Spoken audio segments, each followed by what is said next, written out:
Welcome back to a very special edition of the Night Report podcast. I'm your host, Mike Broadbent. Joining me once again is my co-host, Richie Schneiderite. The wait is finally over. Dylan Harper, the number 3 ranked recruit in the class, the younger brother to Ron Harper Jr., Rutgers legend, has finally committed to Rutgers basketball. Now, this is something that has been seemingly in the works for a long time. We've been hearing rumblings of Dylan being committed for almost a year now. Like, since around the time of Christmas time last year. We had heard several different dates about when this might happen. We had been through a lot of back and forth between, Duke being the favorite. He's going on visits to Indiana, but there was just always this through line of Rutgers seemingly having the inside edge here, and it turned out to be right. So just talk about how massive of a deal landing a kid like Dylan Harper is, Rich. Not only 1 5-star in the class, 2 5-stars in the class. Mm-hmm. Not only 2 5-stars in the class, 2 of the top 3 players in the class. That's insane. And if you told me this a year ago, this was going to happen for Rutgers basketball, or I guess before Ace committed, I would have been like, you're fucking nuts. You're insane. You have no idea what you're talking about. You don't understand how recruiting works. But Dylan, I would have considered a Rutgers lean, and that was cool. As soon as he got the Rutgers offer as one of his early offers, I was like, oh, there's a good chance this kid goes to Rutgers, probably because of what Ron did here and how they treated Ron and Ron's relationship and the Harper's relationship with Pico and crew. It made a lot of sense. But then all of a sudden you add another 5-star, and it's like, holy shit, all bets are off. This is not a borderline NCAA team anymore. This is not an NIT team. This is not a round of 32 team. This is bare minimum a Sweet 16 team at the very least, in my opinion. This is an insane get for Rutgers, just because this could be the start of something insanely huge for Rutgers. And I know there's talk of they're not the they're not blue bloods anymore. They're the new bloods. This could be the start of Rutgers becoming a new blood if everything goes to plan. Yeah, and having a top 3 kid there's I don't have the exact numbers in front of me, but I would be willing to bet a top 3 kid in the Rivals era probably has a better than 50% chance of being a top 10 pick as a freshman in the NBA draft. Historically speaking, there are instances where it's not, but there's plenty of kids who are top 3. There's probably more kids who are in the top 3 of Rivals rankings that end up being a top 3 NBA draft pick than ones who fall out of the top 10 in general. Yeah. Look at Derek Lively, for example. Derek Lively was one of the top-ranked kids in his class, averaged 5 points. 5 points per game at Duke. Still went number 12. Yeah, and look what he's doing this year in the NBA. He's one of the best rookies in the class because he landed with a team that knew how to use him, unlike Duke. Yeah, so it's insane to say that they're both I don't want to say guaranteed, but they're both pretty much lottery picks. So at the very least. Yes, 100%. We've talked a lot about just the intrigue about landing Dylan. Let's talk a little bit about his game and what makes him so good. So he's a 6'5" guard, and I've heard him described as physically one of the most college-ready guards in the nation of any class. Yeah. How would you describe his game? I hate saying it. I said the same thing with Ace. I hate comparing him to Kevin Durant, but I hate comparing guys to superstars. But his game is just modeled after James Harden type, and we're not talking fat Harden right now. We're talking old school James Harden. Yeah, if you could take if you could swap out the motivation of the average NBA player with James Harden's non-existent effort. That's kind of the prospect Dylan is, for sure. Yeah. He's got great handles. He can elude defenders with those handles. He can attack the rim if need be. He can play that facilitator role at guard. So he can kind of play either the 1 or 2. I know he's listed as shooting guard, and everyone's like, oh, he's going to score big buckets. Yeah, he can do that. Don't get me wrong. He scored, 36 against Camden last year, I think it was, at Kane. And I was actually in attendance for that. And so was Steve Pico, Brandon Knight, TJ Thompson, at the time, Carl Hobbs. He can kind of do anything. And now this year, his team's got a couple more weapons. So now you're going to see him sit back a little more and play facilitator, play point guard. And that's kind of the role I kind of see him at Rutgers at times. I think he's going to play mostly point guard, because you're going to have so many weapons around you between Gavin Griffiths, between Ace Bailey, between Watt Mag, and et cetera, et cetera, et cetera. Lathan Somerville can drop buckets if they need to, too. But he can kind of do just about anything as a guard. Like, he has that skill set. He's not afraid of contact at the rim. He'll get a bunch of and ones. It's just insane to watch him play. And then in transition, he's really good because he fills the lane correctly. He knows what he's doing. He knows where to put the ball and where. And if he has to, he'll take it to the rim. And like I said, he's not afraid of that contact. He'll go up against the biggest of big guys. Last year, he went up against his name's slipping my head now. The center from Camden that went to Kentucky. Aaron Bradshaw. Yeah, Bradshaw. He went up against him multiple times and just wasn't afraid to go against him. And he's got that build that he's not like a skinny six. What was you say? 6'3", 6'4"? Yeah, no, he's 6'5". 6'5". And yeah, he's 6'5", like 180 listed. I think he's a little bulkier than that. He's got college-ready body, like you mentioned before too. He's gonna be the perfect fit for this team because you're gonna have a sharpshooter in the corner in Griffiths. You're gonna have Ace Bailey who can do just about all these guard things, as well as forward stuff and wing stuff, and he's a freak too. And you add those two together, and then you throw a defender in there, like say, I don't know, maybe a Jeremiah Williams next to them. All bets are off. This team is going to be phenomenal, and if you don't have season tickets, you fucked up. Like, that wait list is going to be nuts. Yeah, it is going to be impossible to get tickets through Rutgers next year. You're going to have to pay through the nose on the secondary market. You might have to go through SeatGeek, and if you might have to go through SeatGeek, using the promo code, the Rutgers Rivals code. Rutgers Rivals promo code gets you $20 off your first purchase only. So if you already have a SeatGeek account, use your email, use a new email, and make a new one. Then use the promo code again. Exactly. So Dylan and Ace, the cool thing about those two is they've played so much together at so many different settings the last couple of years that normally you have to kind of develop the chemistry through practice, but they already have that baked-in chemistry too.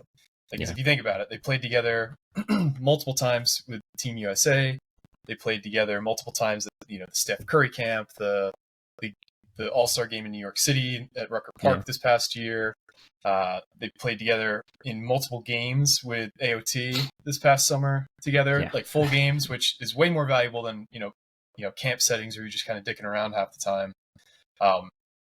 But do you remember the narrative or what you were hearing out of the AOT games as to why they ended up playing together there? Like a primary reason, at least? Yeah, because they were trying to see if they fit together on the court. And so be it. No, I mean, no shit. The two top three players fit together on the court. And their skill sets just mesh almost like, perfectly. I'll say it. And they almost fit just perfectly as a duo. And that's why like they're going to be such a threat. And it's a shame because I would have liked to see Ace on that USA team with him. Oh yeah. In that World Cup or whatever it was, FIBA something, I forget what it is. But Ace ended up getting sick, and it sounded like day one though Ace was a stud, and Ace was one of the best players there. And it's like you thought they would have still gave him a chance because he got sick and missed a couple practices. They're like, all right, sorry, no go. But it is what it is. We have seen him a couple times with AOT now. We haven't seen him on these weird circuit events between the Elite 24, the Nike Classic World Basketball. I don't know. There's so many damn camps now. It doesn't matter. But they've played together so many times, and now they're going to play against each other too, which is going to be fun to watch. They're going to play against each other, at the City of Palms tournament down in Fort Myers, which Richie, you're going to be in attendance for. Can't wait. So you should get a lot of good content out of that. And also, they're going to be in the same arena for the Battle at Rutgers on December 29th. So Dylan plays that day at 6:30. You can still get tickets for that through Rutgers as well. A lot of times they'll be together at the same place or on the court at the same time over the next month. I want to kind of dive into some more background on this because Dylan, he's been around Rutgers forever, right? Like Ron was recruited here. What was he, the class of 2017? That's a good question. I thought he was 2018, but 2018.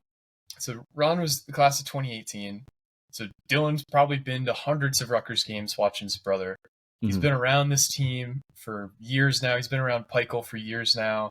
He knows probably everybody on the staff super well. And honestly, this is a kid who really blossomed into the player he is over the last couple of years. He was always a guy that was very good, but he wasn't like top of his class good until probably the last 12 months. You saw a pretty meteoric rise for him. I don't even think he was a 5-star player until probably like midway through last year. He kind of just like kept jumping until he was the number 1 player in the class. July 22nd is when he got his 5th star, for us at least. So he is very much a self-made man. And you got to also think, like, this is a kid, we've said he has a college-ready body. He's been playing basketball against his older brother for his entire life. And he's had to learn how to play against tougher, more physical, bigger-bodied players his whole life as well. So I do think the adjustment to college won't be as difficult for most guys as it will be, or it won't be as difficult for Dylan as it is for most guys. You also got to think how much time he spent with the players on the team as well. Like, if you think back to the pandemic, like, the Harpers had half the team seemingly, not literally, but they had a bunch of players staying with them at their house during the pandemic when, you know, guys like Oscar couldn't go home. So he's very close to some of the players still on this team as well. Yeah, Oscar Palmquist, who has another year technically, I think, right? He does, yep. So it'd be interesting to see how that happens. But yeah, this team is extremely close with the Harpers in general. It's been pretty well documented by this podcast specifically that Maria Harper his mother has been pushing him to go to Rutgers for quite some time. It's been pretty well known that Brandon Knight is the main recruiter here, and he's done a great job building that relationship with the entire family, whether it's his mom, Maria, his dad, Ron Harper Sr., obviously a very close relationship with Ron Harper Jr. I mean, everything is just leading towards this, like, it all led towards this commitment, basically. Like this, they just built such a good bond. They were anywhere he went, and there was jokes on Twitter about this. Anywhere Dylan was playing, Rutgers would be there. Steve Peichel is very adamant about that, about showing as much love as possible to their top targets. He did it with Paul Mulcahy back in the day. Did it with Cliff Amore a couple years ago, and then he did it again with Dylan Harper this class. Anywhere this kid played, he would be there. It was, and the joke on Twitter was Dylan Harper could be in a chess tournament in the middle of Montana or whatever the hell it was, and Steve Peichel would be right there on the sideline just watching. Yeah, Trilly Donovan back in July, he put out a tweet that got hundreds of thousands of views on Twitter. He said, "There's no one that deserves to land a recruit more than Steve Peichel deserves to land Dylan Harper. Every time he steps between the lines, Steve is there. If Dylan had a game on Mars, Steve would hop in one of those space rovers to make sure he's courtside. It will pay off."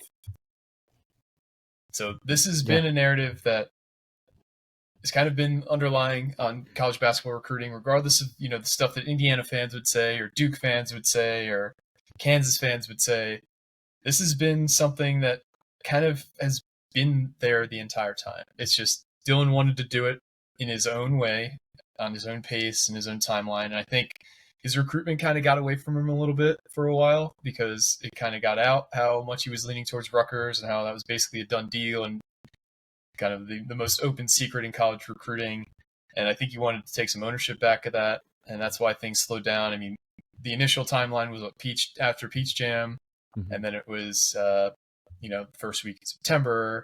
And then it was kind of like, well, we just kind of got to wait and see. So it's been a guessing game about when, but I don't think it's been a guessing game about where. No, it's been Rutgers for the longest of long times.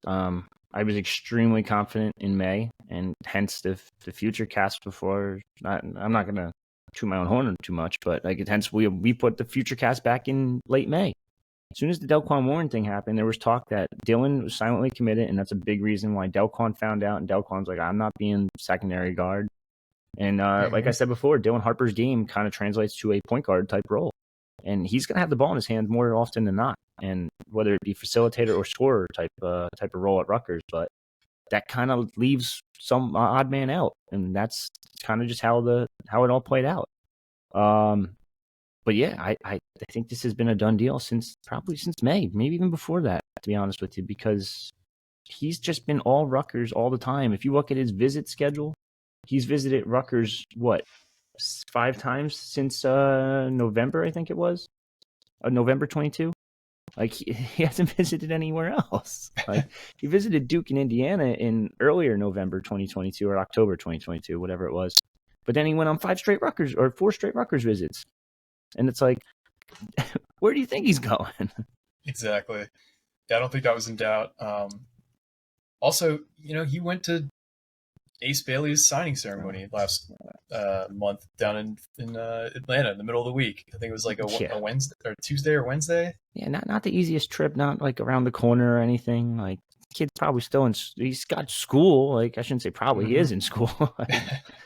It's not the easiest places to get to, especially when you're going to school every day of the week. So it's like you just pop up in the background and everyone's like, "Oh shit, Dylan Harper's there. Dylan Harper's there." And then he goes live. Then he grabs Ace's phone and is live on Ace's phone. And it's like everything was adding up already. Like, we all knew it was Rutgers all the way, and I'm just happy it's done too. It is nice that it's done. It's a bit of a bummer that you can't actually sign for a bit.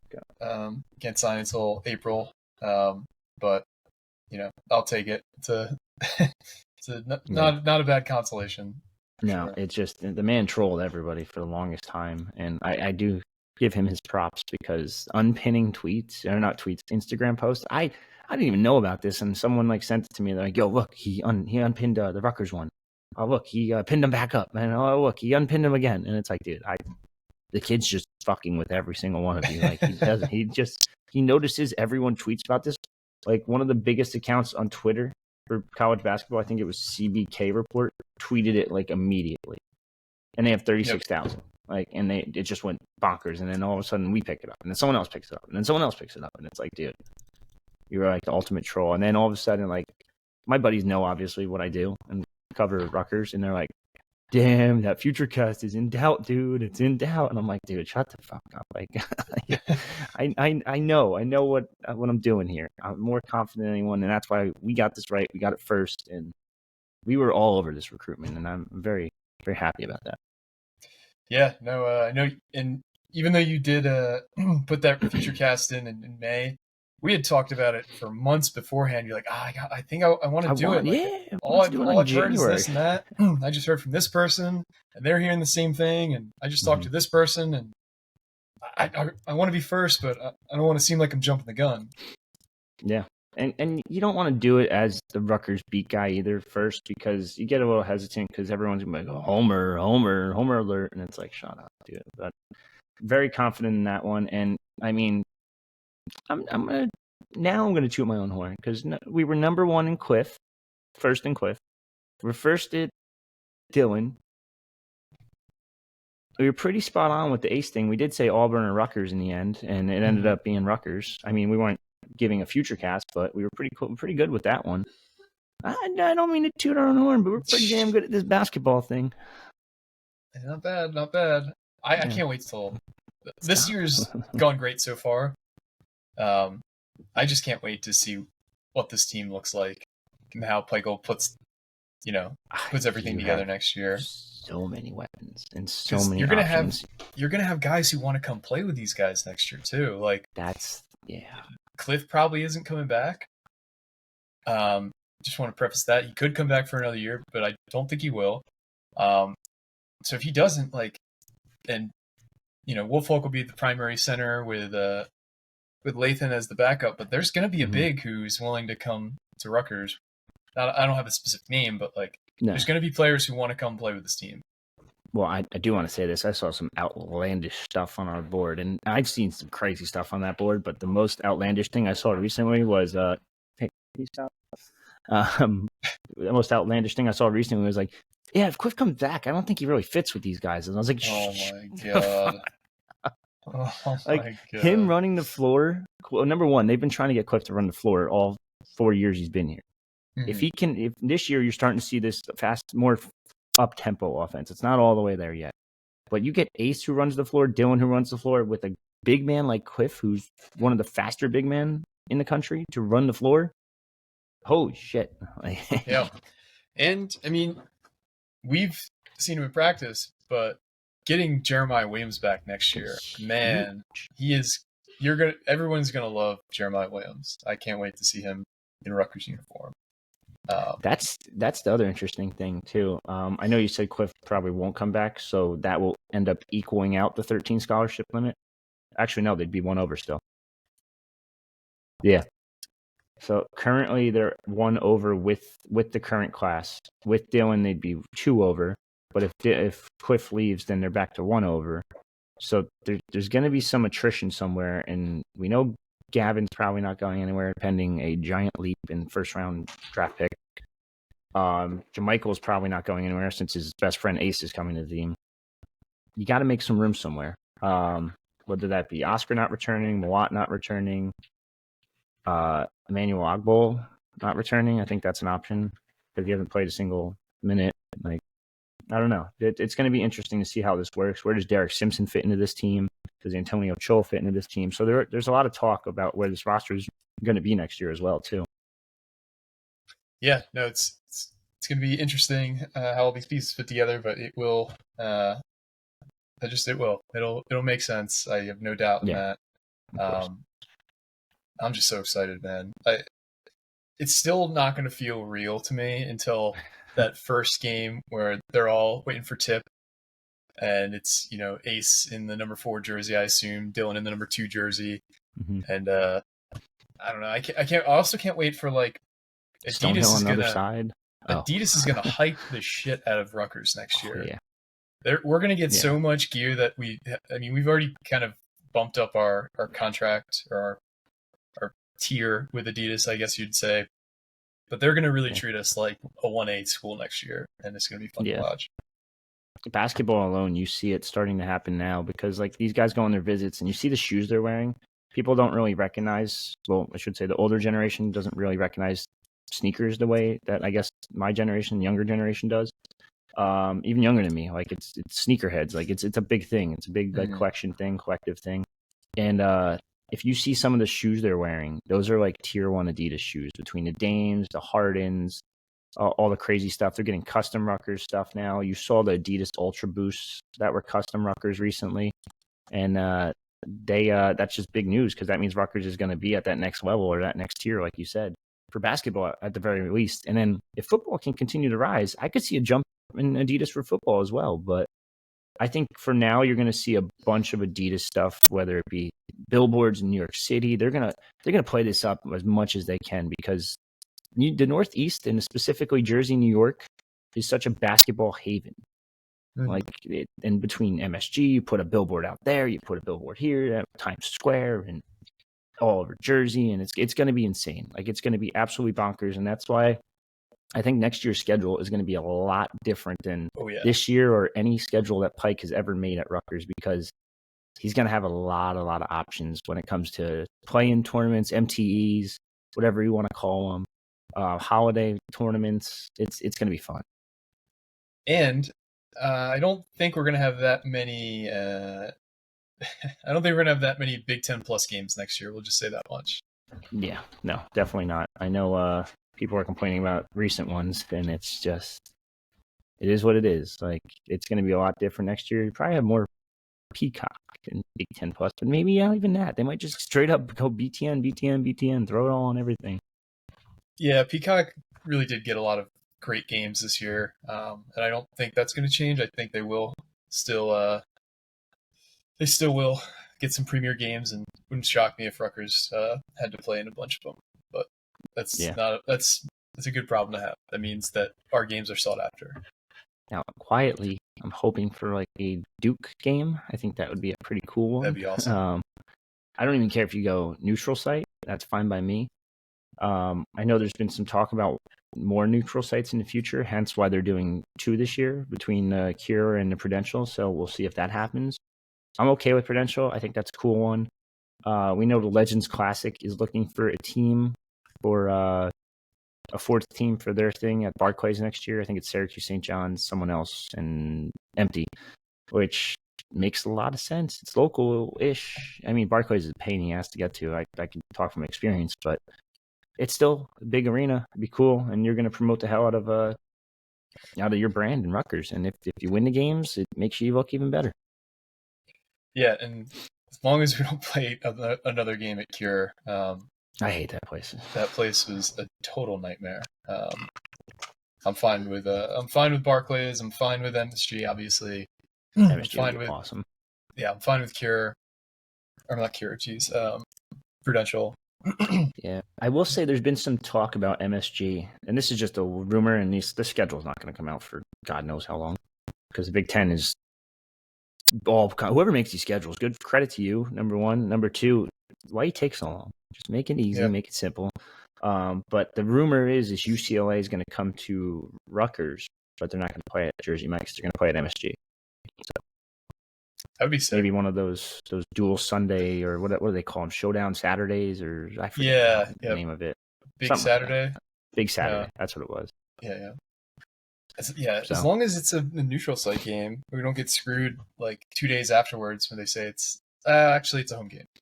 So, yeah, that's insane. I don't. The NCAA's got to. There's a lot bigger issues on the NCAA's plate right now. That's fair.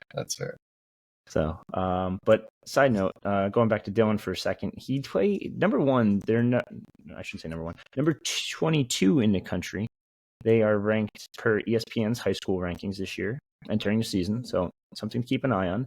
They also play a national schedule this year. So not only are they playing a bunch of New Jersey teams, they're playing, like we mentioned before, they're playing Ace Bailey's team down in Florida on December 18th. They're playing a bunch, like I said before, St. Joe's, DePaul, all the other North Jersey schools. They're also playing Our Savior Lutheran on January 6th. I skipped one. I skipped the battle. Who I forget who they're playing in the battle. They're playing Cardinal Hayes, which is Ian Jackson's team. Ian Jackson. Isn't Ian Jackson Our Savior? Mm-mm. Nope, he plays Cardinal Hayes. Savior. Who's the North Carolina commit at Our Savior? Not sure. I don't know, but there's a North Carolina kid committed at Our Savior, so I thought that was Ian Jackson. I could have sworn that. Maybe I'm wrong completely. Yeah, Ian Jackson's at Our Savior. He must have transferred, my bad. I think he was at Cardinal Hayes. But Cardinal Hayes produces a ton of top dudes too, so keep an eye out for them. And then he goes to Our Savior Lutheran, who's Ian Jackson, and they play a bunch of others. I forget, there was a couple other big names I can't think of, but they're going to be in a bunch of random tournaments and stuff. I'm sure you'll see him at Kane, one of those crazy events again this year at the Iverson Classic. I think it was last year. So this schedule this year is going to be crazy for Dylan, and I think Rutgers fans are going to be at just about every game, if I had to guess. Yeah, I think you're dead on. Yeah, Ian Jackson transferred this summer from Cardinal Hayes to Our Savior. My bad. Gotcha. Yeah, he's got a crazy schedule coming through, and like I said before, I don't want to tease too much into the future, but this is not just a one and done year. Well, I mean, technically for those two, it could be, but Rutgers is right there with several 5-star recruits for the future as well. Yeah, no, it's exciting to see this year over year between, Gavin was. I'm still annoyed that he's didn't finish as a 5-star after being a 5-star for basically the whole process, but basically a 5-star with Gavin. Yeah. 2 5-stars this year. Next year we're right in it with Acuff and McKinney, along with a bunch of other top 10 level top 50 level talents. So great time to be a Rutgers fan for sure. Yeah, you're not kidding. And Darius Acuff will be on campus February. Yeah, I think 9th, February 9th. Yeah, for the Michigan game. Keep an eye out for that. For those of you that don't know, Acuff is number 12 overall in 2025, and Trey McKinney, who already took an official visit to Rutgers, is number 13 overall in 2025. So, I mean, hey, if you want to just keep this whole duo 5-star thing going, like, screw it. Let's get the 2 Michigan kids and just do it again and do it again and do it again. Run it back. You're basically a new blood at that point. Yep. I definitely probably said that a little too early, but it's like there's talk, like getting there. If they can make a serious run on the NCAA tournament, dude, book the Final Four tickets. Just do it. Isn't the the East Regional in New Jersey at the Prudential Center for that year. I believe so. So it's going to be crazy. Actually, pop it up right now. 2025's Final Four, though, just kind of looking way too far ahead. We'll be at the Alamo Dome. So that's a cool one. First, second rounds for 2025. Let's see. The East Regional will be at Prudential Center. There you go. That's what a home court advantage. Holy shit. Man.